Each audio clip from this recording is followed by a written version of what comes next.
আমরা জানি সুদ হারাম, কিন্তু এই সুদের লোভ থেকে না বের হয়ে আসতে পারি না। কারণ ব্যাংকে টাকা রাখলে আমাদের কষ্ট করা ছাড়াই এটার দ্বিগুণ তিনগুণ প্রফিট চলে আসছে, বিভিন্নভাবে টাকা প্রডিউস হচ্ছে, টাকা জেনারেট হচ্ছে।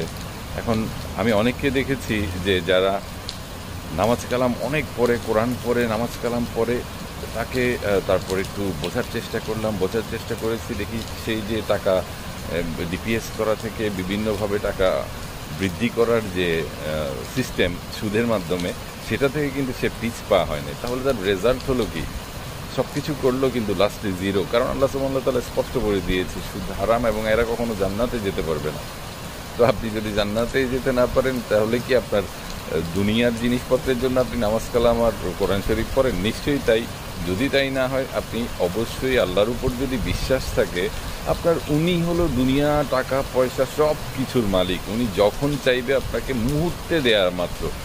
তাহলে আপনি উনার অপেক্ষা না করে আপনি কেন আপনার উনার প্রতি কম বিশ্বাস রেখে আপনি ওই যে ব্যাংকের পিছনে টাকা রেখে এটাতে দ্বিগুণ তিনগুণ চারগুণ বানানোর পেছনে দৌড়ান, অর্থাৎ সুদের প্রতি আকৃষ্ট হয়ে যান?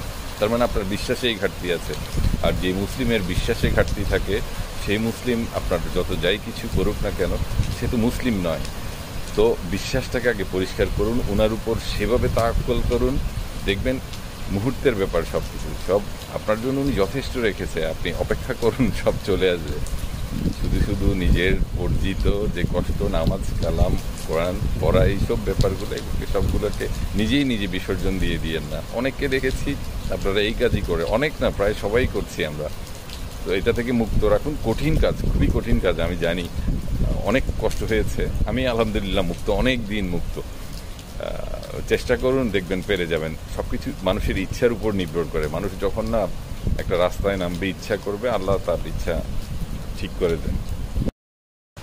আমরা জানি সুদ হারাম, কিন্তু এই সুদের লোভ থেকে না বের হয়ে আসতে পারি না। কারণ ব্যাংকে টাকা রাখলে আমাদের কষ্ট করা ছাড়াই এটার দ্বিগুণ তিনগুণ প্রফিট চলে আসছে, বিভিন্নভাবে টাকা প্রডিউস হচ্ছে, টাকা জেনারেট হচ্ছে।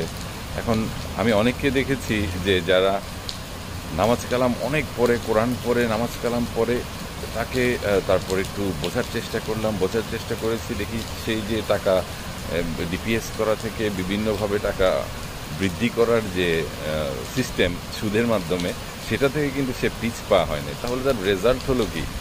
সব কিছু করলো কিন্তু লাস্টে জিরো। কারণ আল্লাহ সুবহানাহু ওয়া তাআলা স্পষ্ট করে দিয়েছে সুদ হারাম এবং এরা কখনো জান্নাতে যেতে পারবে না। তো আপনি যদি জান্নাতে যেতে না পারেন, তাহলে কি আপনার দুনিয়ার জিনিসপত্রের জন্য আপনি নামাজ কালাম আর কোরআন শরীফ